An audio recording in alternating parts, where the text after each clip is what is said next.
ಶಾಸ್ತ್ರಗಳೇ ಹೇಳ್ತಾವೆ, ಸನ್ಯಾಸ ಒಟ್ಟು 4 ತರಹದ ಸನ್ಯಾಸಗಳನ್ನು ವಿಧಾನ ಮಾಡುತ್ತೆ. ಬಹೂದಕ, ಕುಟೀಚಕ, ಹಂಸ, ಪರಮಹಂಸ. ಹೀಗೆ 4 ತರಹದ ಸನ್ಯಾಸಗಳಲ್ಲಿ ಕೊನೆಯದಾದ ಪರಮಹಂಸಾಶ್ರಮವನ್ನು ಸ್ವೀಕಾರ ಮಾಡಿ ಇಡೀ ಜಗತ್ತಿನ ತುಂಬ ಮಾಧ್ವ ತತ್ವಜ್ಞಾನವನ್ನು, ತತ್ವಜ್ಞಾನದ ಬೆಳಕನ್ನು ನೀಡುವಂಥ ಮಹಾನುಭಾವ ತನ್ನ ಒಡಲಲ್ಲಿ ಹುಟ್ಟುತ್ತಾ ಇದ್ದಾನೆ. ಹೀಗೆ ತನ್ನ ಒಡಲಲ್ಲಿ ಮುಂದೆ ಹುಟ್ಟುವಂಥ ಯಾವ ಮಗು ಇದೆ, ಆ ಮಗು ಸನ್ಯಾಸಾಶ್ರಮವನ್ನು ಸ್ವೀಕಾರ ಮಾಡಿದಾಗ ಆ ಮಗು ಕೆಂಪು ಬಟ್ಟೆಯನ್ನು ಧರಿಸಬೇಕು, ಕಾವಿ ಬಟ್ಟೆಯನ್ನು ಧರಿಸಬೇಕು ಅನ್ನೋ ಕಾರಣದಿಂದಲೇ ಏನೋ ಆ ಗರ್ಭಿಣಿಯಾದ ಗೋಪಿಕಾಂಬ ಏನು ಮಾಡಿದ್ಲು ಅಂತ ಹೇಳಿದರೆ, ಕೆಂಪಾದ ಮಣ್ಣನ್ನು ತಿಂದು ತನ್ನ ಬಯಕೆಯನ್ನು ಪೂರೈಸಿಕೊಳ್ತಾ ಇದ್ಲಂತೆ ಅವಳು.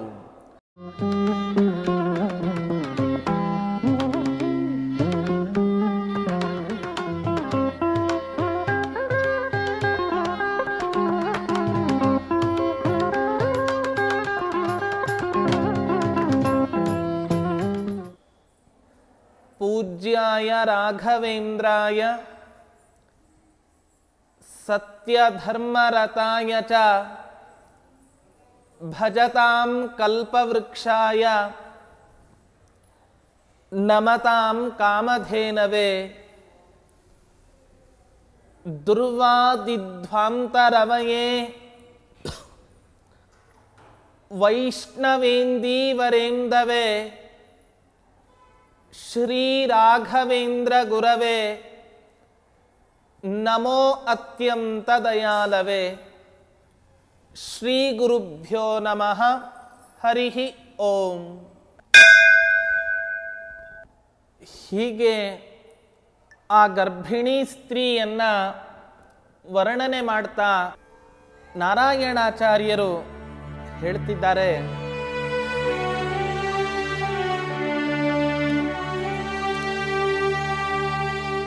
ವಿಮತಂ ನಿಖಿಲಂ ಚ ದೃಶ್ಯಭಾವಾದ್ಭವಿತಾ ಸತ್ಯಮಿತಿ ದೃಶಾನುಮಾನೇ ಅಧಿಮಧ್ಯಮಪಾಸ್ಯ ಹೇತ್ವಸಿದ್ಧಿಂ ಪ್ರತಿಮಾ ಕೋಪಿ ಶನೈರ್ಜೃಂಭೇ.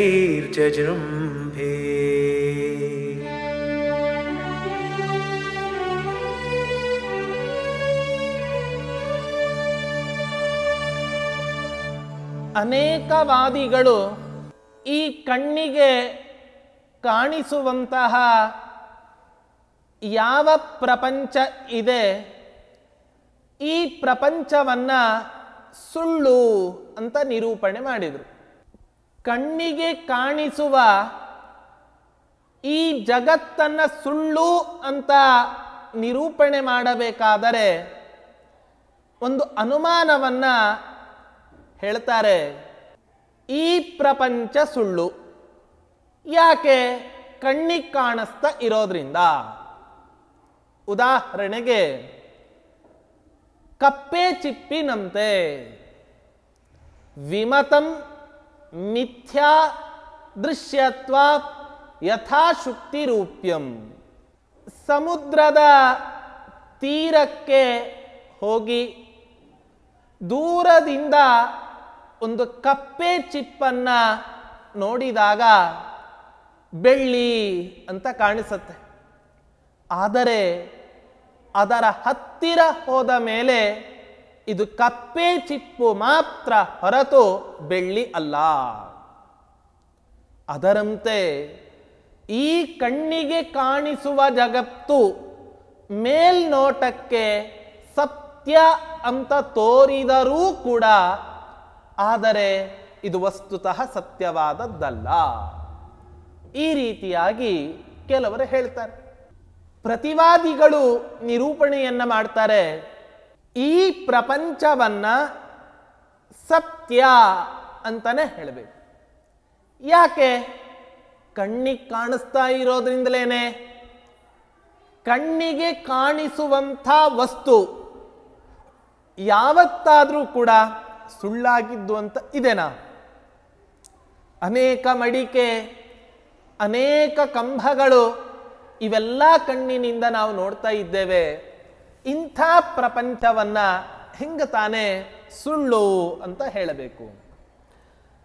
ವಾದಿರಾಜ ತೀರ್ಥರು ತಮ್ಮ ಯುಕ್ತಿ ಮಲ್ಲಿಕೆ ಎಂಬ ಗ್ರಂಥದಲ್ಲಿ ಎಂಥ ಸೊಗಸಾಗಿ ನಿರೂಪಣೆಯನ್ನು ಮಾಡ್ತಾರೆ ಅಂದರೆ, ಒಂದು ವೇಳೆ ನಮ್ಮ ಕಣ್ಣಿಗೆ ಕಾಣಿಸುವ ಯಾವ ಈ ಪ್ರಪಂಚ ಇದೆ, ಈ ಪ್ರಪಂಚವನ್ನ ಸುಳ್ಳು ಅಂತ ನೀವು ಹೇಳೋದಾದರೆ, ಆಗ ಎಲ್ಲೋ ಕಾಡಿಗೆ ಹೋಗಿರ್ತೀಯ, ಹೋದ ಸಂದರ್ಭದಲ್ಲಿ ಆನೆಯ ಹಿಂಡು ನಿನ್ನನ್ನು ಬೆನ್ನಟ್ಟಿಕೊಂಡು ಬರುತ್ತೆ. ಬಂದ ಸಂದರ್ಭದಲ್ಲಿ ನೀನು ಯಾಕೆ ನಿನ್ನ ಜೀವವನ್ನು ಉಳಿಸಿಕೊಳ್ಳೋದಕ್ಕೋಸ್ಕರ ಓಡ್ತೀಯ?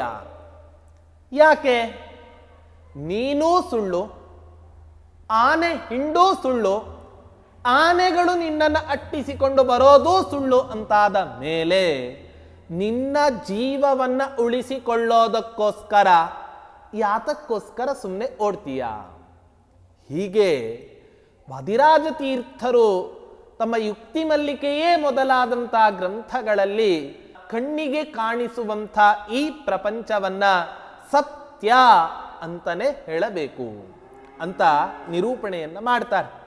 ಹೀಗೆ ನಿರೂಪಣೆ ಮಾಡಬೇಕಾದ್ರೆ ಯಾರೋ ಒಬ್ರು ಹೇಳ್ತಾರೆ, ದೃಶ್ಯತ್ವ ಎಂಬ ಹೇತುವೇ ಈ ಪ್ರಪಂಚದಲ್ಲಿ ಇಲ್ಲ, ಪ್ರಪಂಚ ಅನ್ನೋ ವಸ್ತು ಕಣ್ಣಿಗೆ ಕಾಣಿಸ್ತಾನೆ ಇಲ್ಲ, ಆದ್ದರಿಂದ ಅಸಿದ್ಧಿ ರೂಪ ದೋಷ ಬರುತ್ತೆ ಅಂತ ಏನಾದರೂ ಸಂದೇಹ ಪಟ್ಟರೆ ಅದಕ್ಕೋಸ್ಕರ ಅಸಿದ್ಧಿ ಇಲ್ಲ. ಯಾಕೆಂದ್ರೆ ನೋಡಿ, ಈ ಗೋಪಿಕಾಂಬೆಯ ಕಟಿ ಪ್ರದೇಶ, ಸೊಂಟದ ಪ್ರದೇಶ ಮೊದಲು ಗರ್ಭಿಣಿ ಆಗೋದಕ್ಕಿಂತ ಮುಂಚೆ ಅದು ಕಾಣಿಸ್ತಾ ಇರಲಿಲ್ಲ. ಆದ್ದರಿಂದ ಅಸಿದ್ಧಿ ದೋಷ ಏನಾದರೂ ಕೂಡ ಇದೆಯೋ ಏನೋ ಅಂತ ಸಂದೇಹ. ಯಾವಾಗ ಪುನಃ ಗರ್ಭಿಣಿಯಾಗಿ ಸ್ಥೂಲ ದೇಹವನ್ನ ಸಂಪಾದನೆ ಮಾಡಿಕೊಂಡಳೋ ಆ ಸಂದರ್ಭದಲ್ಲಿ ಆ ಗೋಪಿಕಾಂಬೆಯ ದೇಹದಲ್ಲಿ ಸ್ಥೂಲತ್ವ ಸಹಜವಾಗಿ ಬಂದೊದಗಿತು. ಅದರಿಂದ ಮೇಲ್ನೋಟಕ್ಕೆ ಅವಳಲ್ಲಿ ಸ್ಥೂಲ ಸ್ವಭಾವ ಕಾಣಿಸದೆ ಹೋದರೂ ಕೂಡ ಕ್ರಮೇಣ ಆ ಮಗುವಿನ ಗರ್ಭದಲ್ಲಿ ಬೆಳೀತಾ ಇರುವಂತೆ ಅವಳ ದೇಹದಲ್ಲಿಯೂ ಕೂಡ ಸ್ಥೂಲತ್ವ ಅನ್ನುವಂತಹದ್ದು ಬೆಳೀತಾ ಬಂತು ಅಂತ ಈ ರೀತಿಯಾಗಿ ಕವಿಗಳು ವರ್ಣನೆಯನ್ನ ಮಾಡ್ತಾ ಇದ್ದಾರೆ. ಹೀಗೆ ವರ್ಣನೆಯನ್ನ ಮಾಡ್ತಾ ಮುಂದಿನ ಶ್ಲೋಕದಲ್ಲಿ ಗೋಪಿಕಾಂಬೆಯ ಉದರವನ್ನ ವರ್ಣನೆ ಮಾಡ್ತಾ ಇದ್ದಾರೆ.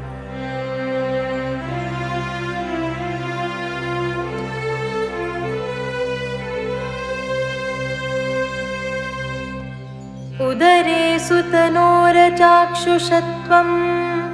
ಶುಭರೂಪೇ ಮಹತಿ ಪ್ರವೇಶಹೀನಂ ವಿಹಿತಂ ತ್ರಿವಲಾವಿವೈತದಂಗೇ ಪಶುಯೂಪೇ ಯದರತ್ನಿಸಾಪ್ತದಶ್ಯಂ.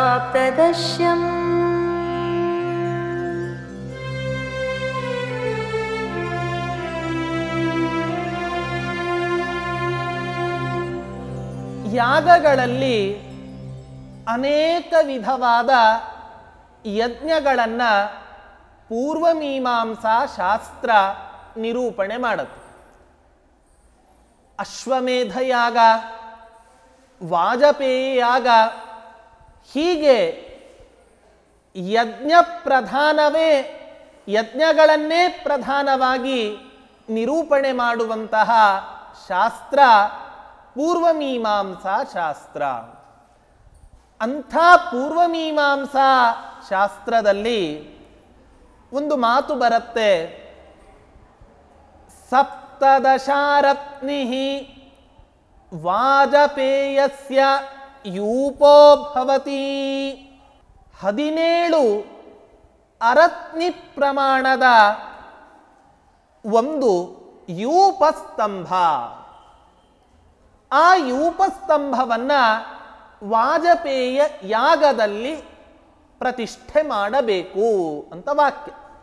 ಆದರೆ ವಾಜಪೇಯ ಯಾಗದ ಬಗ್ಗೆ ಚಿಂತನೆಯನ್ನ ನಡೆಸ್ತಾ ಹೋದರೆ ವಾಜಪೇಯ ಯಜ್ಞದಲ್ಲಿ ಯೂಪಸ್ತಂಭದ ಪ್ರತಿಷ್ಠೆಯೇ ಆ ವಾಜಪೇಯ ಯಾಗದಲ್ಲಿ ಇಲ್ಲ.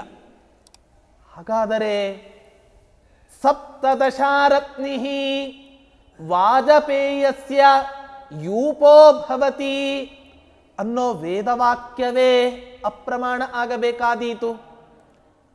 ಆದರೆ ಅಪೌರುಷೇಯವಾದ ಆ ವೇದವಾಣಿಯನ್ನ ಹೇಗೆ ತಾನೇ ಅಪ್ರಮಾಣ ಅಂತ ಹೇಳಲಿಕ್ಕೆ ಸಾಧ್ಯ? ಆದ್ದರಿಂದ ಪರಮ ಪ್ರಮಾಣವಾದ ಯಾವ ವೇದ ಇದೆ ಅದಕ್ಕೆ ಸರ್ವಥಾ ಅಪ್ರಾಮಾಣ್ಯವನ್ನು ನಿರೂಪಣೆ ಮಾಡಲಿಕ್ಕೆ ಬರೋದಿಲ್ಲ. ಹಾಗಾದರೆ ಯೂಪಸ್ತಂಭ ವಿಧಾನವನ್ನು ಮಾಡ್ತಕ್ಕಂಥ ವಾಕ್ಯಕ್ಕೆ ಎಲ್ಲಿ ಗತಿಯನ್ನು ಕಲ್ಪನೆ ಮಾಡಬೇಕು ಅಂತ ಆಲೋಚನೆ ಮಾಡ್ತಾ ಹೋದರೆ ಅದಕ್ಕೋಸ್ಕರ ಹೇಳ್ತಾರೆ, ಈ ವಾಜಪೇಯ ಯಾಗದಲ್ಲಿ ಅಲ್ಲ, ವಾಜಪೇಯ ಯಾಗವನ್ನು ಮಾಡೋದಕ್ಕಿಂತ ಮುಂಚೆ ಅನೇಕ ತದಂಗ ಯಾಗಗಳನ್ನು ಶಾಸ್ತ್ರ ವಿಧಾನ ಮಾಡುತ್ತೆ. ಆ ಯಾಗದಲ್ಲಿ ಪಶುಯಾಗವನ್ನು ಮಾಡತಕ್ಕಂಥ ಸಂದರ್ಭದಲ್ಲಿ ಒಂದು ಸ್ಥಳದಲ್ಲಿ, ನಿರ್ದಿಷ್ಟವಾದಂಥ ಒಂದು ಸ್ಥಳದಲ್ಲಿ ಯೂಪವನ್ನು ಪ್ರತಿಷ್ಠೆ ಮಾಡಬೇಕು. ಹೀಗೆ ಆ ವೇದವಾಕ್ಯಕ್ಕೆ ಪ್ರಾಮಾಣ್ಯವನ್ನು ಸಂಪಾದನೆ ಮಾಡಿ ಅಪೌರುಷೇಯವಾದಂಥ ವೇದಗಳಿಗೆ ಅಪ್ರಾಮಾಣ್ಯ ಶಂಕೆಯನ್ನ ಯಾವ ರೀತಿ ನಾವು ಪರಿಹಾರ ಮಾಡ್ತೇವೋ ಅದರಂತೆ ಈ ಸ್ತ್ರೀಯರ ಕಟಿಪ್ರದೇಶ ಅತ್ಯಂತ ಸೂಕ್ಷ್ಮ ಆಗಿರೋ ಕಾರಣದಿಂದಲೇ ಕವಿಗಳೆಲ್ಲರೂ ಕೂಡ ತಮ್ಮ ಕಾವ್ಯಗಳಲ್ಲಿ ಆ ಪ್ರದೇಶವನ್ನು ವರ್ಣನೆ ಮಾಡಬೇಕಾದರೆ ಅದನ್ನು ದೃಶ್ಯವಾದರೂ ಕೂಡ ಅದು ಅತ್ಯಂತ ಸೂಕ್ಷ್ಮವಾದ ಪ್ರದೇಶ ಆದ್ದರಿಂದ ಅದನ್ನು ಅದೃಶ್ಯ ಅಂತಲೇ ಹೇಳ್ತಾರೆ. ಆದರೆ ಯಾವ ಸ್ತ್ರೀ ಗರ್ಭಿಣಿ ಆಗ್ತಾಳೋ, ಗರ್ಭವನ್ನು ತನ್ನ ಒಡಲಲ್ಲಿ ಧರಿಸ್ತಾಳೋ, ಅಂಥ ಸಂದರ್ಭದಲ್ಲಿ ಆ ಸ್ತ್ರೀಯರ ಕಟಿ ಪ್ರದೇಶ ದೊಡ್ಡದಾಗಿ ಬೆಳೆದು ಎಲ್ಲರ ಕಣ್ಣಿಗೂ ಕೂಡ ಕಾಣಿಸುವಂತಾಗತ್ತೆ.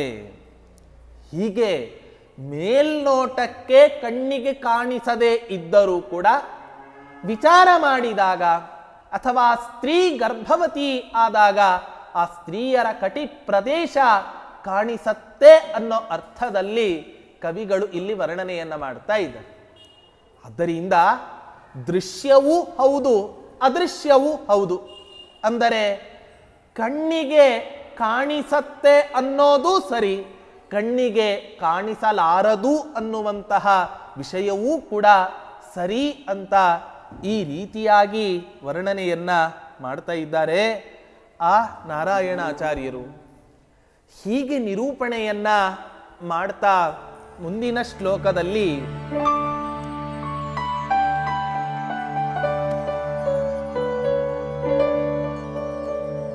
ಉದರಸ್ಥ ಶಿಶೋರುದೇಶ್ಯತಃ ಸ್ಯಾದ್ವಸನೆ ಲೋಹಿತ ಮೃತ್ತಿಕಾನುರಾಗಃ ಇತಿ ತದ್ಘಟನಾಯ ಕಿನ್ನು ಶೋಣ ಮೃದಮಾ ಸೇವತ ಸಾದರಂ ಮೃಗಾಕ್ಷಿ.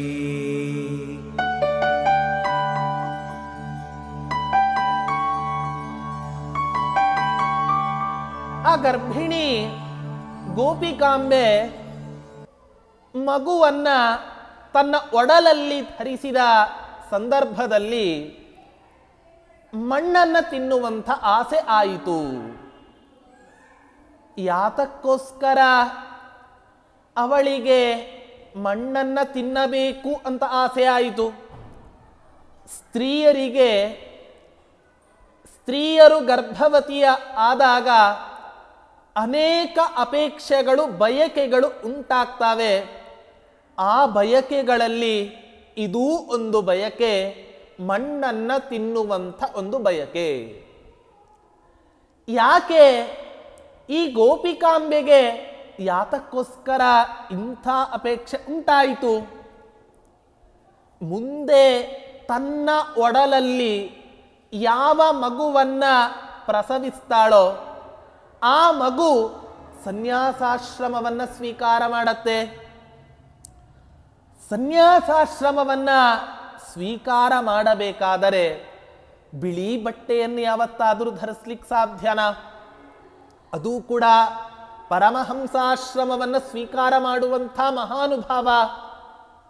ಶಾಸ್ತ್ರಗಳೇ ಹೇಳ್ತಾವೆ, ಸನ್ಯಾಸ ಒಟ್ಟು 4 ತರಹದ ಸನ್ಯಾಸಗಳನ್ನು ವಿಧಾನ ಮಾಡುತ್ತೆ. ಬಹೂದಕ, ಕುಟೀಚಕ, ಹಂಸ, ಪರಮಹಂಸ. ಹೀಗೆ 4 ತರಹದ ಸನ್ಯಾಸಗಳಲ್ಲಿ ಕೊನೆಯದಾದ ಪರಮಹಂಸಾಶ್ರಮವನ್ನು ಸ್ವೀಕಾರ ಮಾಡಿ ಇಡೀ ಜಗತ್ತಿನ ತುಂಬ ಮಾಧ್ವ ತತ್ವಜ್ಞಾನದ ಬೆಳಕನ್ನ ನೀಡುವಂಥ ಮಹಾನುಭಾವ ತನ್ನ ಒಡಲಲ್ಲಿ ಹುಟ್ಟುತ್ತಾ ಇದ್ದಾನೆ. ಹೀಗೆ ತನ್ನ ಒಡಲಲ್ಲಿ ಮುಂದೆ ಹುಟ್ಟುವಂಥ ಯಾವ ಮಗು ಇದೆ, ಆ ಮಗು ಸನ್ಯಾಸಾಶ್ರಮವನ್ನು ಸ್ವೀಕಾರ ಮಾಡಿದಾಗ ಆ ಮಗು ಕೆಂಪು ಬಟ್ಟೆಯನ್ನು ಧರಿಸಬೇಕು, ಕಾವಿ ಬಟ್ಟೆಯನ್ನು ಧರಿಸಬೇಕು ಅನ್ನೋ ಕಾರಣದಿಂದಲೇ ಏನೋ ಆ ಗರ್ಭಿಣಿಯಾದ ಗೋಪಿಕಾಂಬ ಏನು ಮಾಡಿದ್ಲು ಅಂತ ಹೇಳಿದರೆ, ಕೆಂಪಾದ ಮಣ್ಣನ್ನು ತಿಂದು ತನ್ನ ಬಯಕೆಯನ್ನು ಪೂರೈಸಿಕೊಳ್ತಾ ಇದ್ಲಂತೆ ಅವಳು.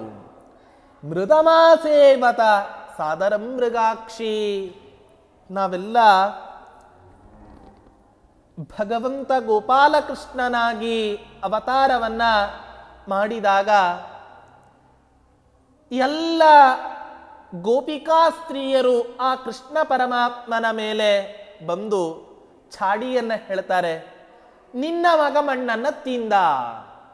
ಕೃಷ್ಣ ಪರಮಾತ್ಮ ಮಣ್ಣನ್ನು ತಿಂದಿರೋ ಘಟನೆಯನ್ನು ನಾವೆಲ್ಲ ಕೃಷ್ಣನ ಕಥೆಗಳಲ್ಲಿ ಕೇಳ್ತೇವೆ.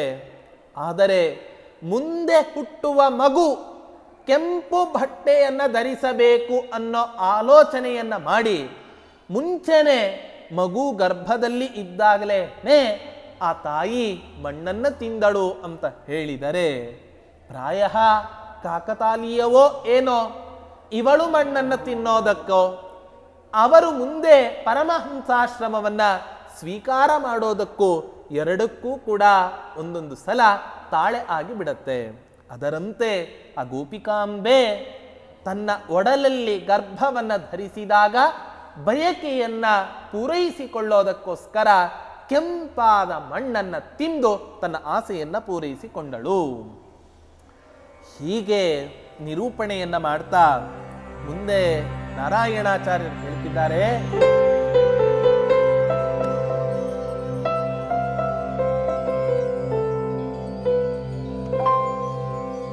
द्युनदीं यमुना विजेतु कामा पुरलालिच्चलतो नुकोमलाङ्ग्याः कुचमेरुयुगान्निपत्य रोमावलिदम्भादगमच्छ मध्यदेशम्. ನೋಡಿ,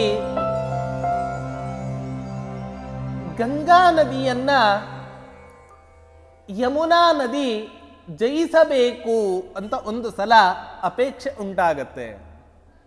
ಹಾಗೆ ಕೋಮಲಾಂಗಿಯಾದಂತಹ ಯಾವ ಆ ಗೋಪಿಕಾಂಬೆ ಇದ್ದಾಳೆ, ಆ ಗೋಪಿಕಾಂಗೆ ಅವಳ ಗುಂಗುರು ಕೂದಲಿನ ಒಂದು ರೂಪವನ್ನು ಧರಿಸಿದಂಥ ಯಾವ ಆ ಯಮುನೆ ಇದ್ದಾಳೆ, ಅವಳು ಆ ಗೋಪಿಕಾಂಬೆಯ ಸ್ತನಗಳ ಮೇಲೆ ಬಿದ್ದಿದ್ದಾಳೆ.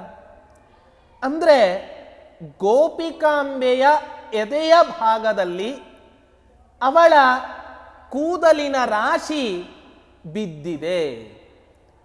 ಅದನ್ನು ಕವಿಗಳು ಎಷ್ಟು ಚಮತ್ಕಾರವಾಗಿ ವರ್ಣನೆಯನ್ನು ಮಾಡ್ತಾರೆ. ಗಂಗಾ ನದಿಯನ್ನು ಜಯಿಸಬೇಕು ಅಂತ ಹೇಳಿ ಯಮುನಾ ನದಿ ಅಪೇಕ್ಷೆ ಉಂಟಾಗತ್ತೆ. ಎಂಥ ಪವಿತ್ರವಾದಂಥ ನದಿಗಳು ಗಂಗಾ ನದಿ ಮೊದಲಾದ ನದಿಗಳು. ಯಾಕೆ? ಷಣ್ಮಾಸ ಫಲದ ಗೋದಾ ವತ್ಸರಸ್ಯತು ಜಾಹ್ನವಿ ವಿಷ್ಣುಪಾದೋದಕಸ್ಯೈತ ಕಲಾಂ ನಾರ್ಹಂತಿ ಷೋಡಶಿ. 6 ತಿಂಗಳು ಕಾಲ ಯಜ್ಞವನ್ನ ಮಾಡಿದರೆ ಯಾವ ಫಲ ಬರುತ್ತೋ ಆ ಫಲ ಒಂದು ದಿನ ಗೋದಾವರಿ ನದಿಯಲ್ಲಿ ಸ್ನಾನವನ್ನು ಮಾಡಿದರೆ ಬರುತ್ತೆ. ಒಂದು ವರ್ಷ ಪೂರ್ತಿ ಯಜ್ಞವನ್ನ ಆಚರಣೆ ಮಾಡಿದರೆ ಯಾವ ಫಲ ಸಿಗುತ್ತೋ ಆ ಫಲ ಒಂದು ದಿನ ಗಂಗಾ ನದಿಯಲ್ಲಿ ಸ್ನಾನವನ್ನು ಮಾಡಿದರೆ ಬರುತ್ತೆ. ಅಂಥ ಪರಮ ಪವಿತ್ರವಾದ ಇಡೀ ಭರತ ಖಂಡದಲ್ಲಿ ಎಲ್ಲರನ್ನೂ ಪುನೀತರನ್ನಾಗಿ ಮಾಡುವ ಆ ಗಂಗಾ ನದಿಯನ್ನ ಜಯಿಸಬೇಕು ಅಂತ ಆ ಯಮುನಾ ನದಿಗೆ ಅಪೇಕ್ಷೆ ಉಂಟಾಗತ್ತೆ. ಅಂಥ ಯಮುನಾ ನದಿಯ ಬಣ್ಣದ ಸಾದೃಶ್ಯ ಇರುವ ಯಾವ ಆ ಗುಂಗರು ಕೂದಲುಗಳು ಇದ್ದಾವೆ, ಆ ಗುಂಗರು ಕೂದಲುಗಳು ಇವಳ ಎದೆಯ ಮೇಲ್ಭಾಗಕ್ಕೆ ಬಂದಾಗ ಮೇರು ಪರ್ವತದಿಂದಲೇ ಆ ಗಂಗಾ ನದಿ ಇವತ್ತಿನ ದಿನ ಕೆಳಗೆ ಬಂದಿದ್ದಾಳೋ ಏನೋ ಅಂತ ಈ ರೀತಿಯಾಗಿ ಆ ಗೋಪಿಕಾಂಬೆಯನ್ನ ವರ್ಣನೆ ಮಾಡ್ತಾ ಇದ್ದಾರೆ. ಹೀಗೆ ಇನ್ನೂ ಮುಂದೆ ಅವಳು ಧರಿಸಿರುವ ಗರ್ಭವನ್ನ ವರ್ಣನೆ ಮಾಡ್ತಾರೆ. ಅದೇನು ಅನ್ನೋದನ್ನ ಮುಂದಿನ ಶ್ಲೋಕದಲ್ಲಿ ನೋಡೋಣ.